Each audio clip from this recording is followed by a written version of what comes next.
আচ্ছা 13টা দেয়। 14 সেমি দৈর্ঘ্যের ব্যাসার্ধ বিশিষ্ট একটি ভূগোলকের অক্ষটির বক্রতল 0.7 সেমি দৈর্ঘ্যের ব্যাসার্ধ বিশিষ্ট দুটি বৃত্তাকার ছিদ্র করা হয়েছে। ঠিক আছে, ভূগোলকে ধর দুটো ছিদ্র করেছে। হ্যাঁ, এই অক্ষের কি বলেছে দেখ, অক্ষটির বক্রতলে দুটো ছিদ্র করা হয়েছে।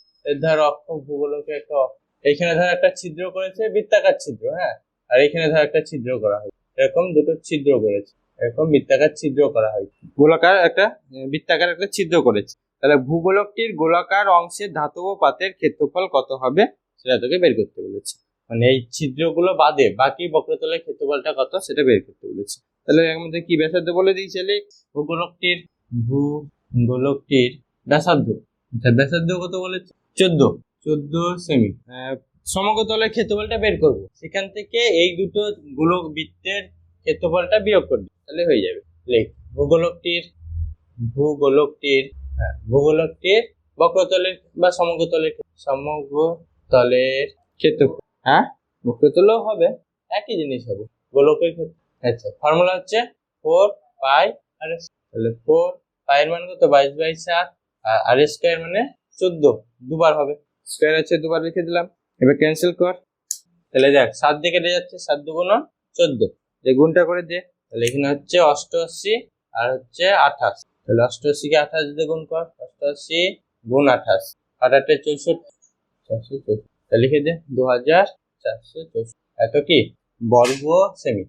এবার দেখ এখানে দুটো আমাদের বৃত্তাকার ছিদ্র করা হয়েছে, ওই ছিদ্রগুলোর ক্ষেত্রফলটা যোগ বের করব, দিয়ে এখান থেকে বিয়োগ করব দুটি, কারণ ওগুলো তো ছিদ্র হয়ে গেছে, ওগুলোর ফল নাই। দুটি বৃত্তাকার ছিদ্রের ক্ষেত্রফল। আচ্ছা, বৃত্তের ক্ষেত্রফলের ফর্মুলা কি পাই আর দুটো আছে, যেমন 2 গুণ পাই আর।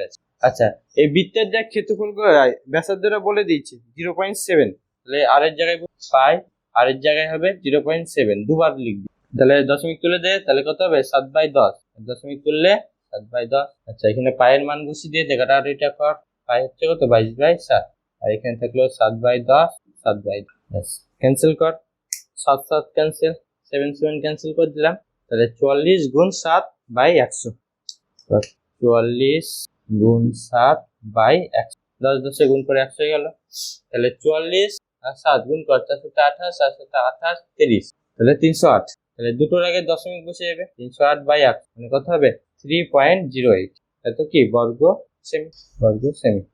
এবার তাহলে লিখে দিবি যে ভূগোলকটির গোলাকার অংশে ধাতব পাতের ক্ষেত্র, গোলকটির ধাতব পাতের ক্ষেত্রফল দিয়ে দুটোর এবার বিয়োগ করতে হবে, এটা থেকে ওটা বিয়োগ করে দেবো, আনসার হয়ে যাবে 24 64 বিয়োগ হচ্ছে 3.08। আচ্ছা, বিয়োগটা করবো, তাই দেখ 24 64, দশমিকের পর 2 ঘর আছে, তাহলে এখানে 10 এর পর 2 উত্তর 0 দিয়ে দিবি, 3.08 দিয়ে বিয়োগ করবো, তাহলে হবে 2, এখানে 9, 10 হবে কত 0642, হয়ে যাচ্ছে 24 সাইড 92 এত বর্গ, এটা অ্যান্সার 14। 8 সেমি দৈর্ঘ্যের ব্যাসার্ধের একটি নিরেট লোহার গোলককে গলিয়ে 1 সেমি দৈর্ঘ্যের ব্যাসার্ধের কয়টি নিরেট গোলক পাওয়া যাবে? একই অঙ্ক, 8টার মতো, তাহলে একই অঙ্ক 8টার মতো এটা, তাহলে লিখ 8 সেমি গোলকের 8 সেমি ব্যাসার্ধের গোলকের আয়তন,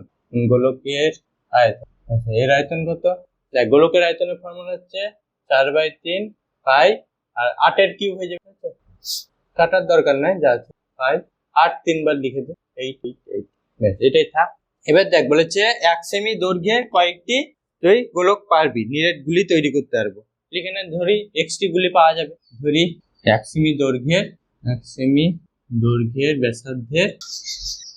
ব্যাসার্ধের এক্সটি গুলি পাবো, গুলি তৈরি করতে এক্সটি গুলি পাওয়া যাবে, তাহলে এবার এই এক্সটি গুলির আয়তন বের করবো, তাহলে এক্সটি গুলির আয়তন, তাহলে এক্স গুণ 4/3 পাই, আর এর ব্যাসার্ধ কত দেখ 1 বলেছে, তাহলে 1 এর কিউব, তার মানে কি এক্স 1 এর কিউব মানে 1 হয়, বেশ।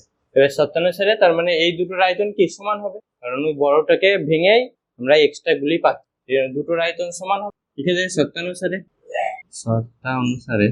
x গুণ 4/3 ইন্টু পাই ইজিক্যাল টু হবে 4/3 পাই 8 গুণ 8, তার মানে কেটে দে, দেখ 4/3 4/3 কেটে দেবো, এদিকে পাই পাই কেটে যাবে, তাহলে থাকছে কত x সমান সমান 8 কিউব। বল 3 8 গুণ করলে কত হবে? 8 কিউব 512, ঠিক আছে? তার মানে 512টা আমরা গুলি তৈরি করতে হবে। অ্যান্সার লিখে দাও। অতএব 1 সেমি দৈর্ঘ্যের ব্যাসার্ধের 512টি গুলি তৈরি করা যায়, ঠিক আছে?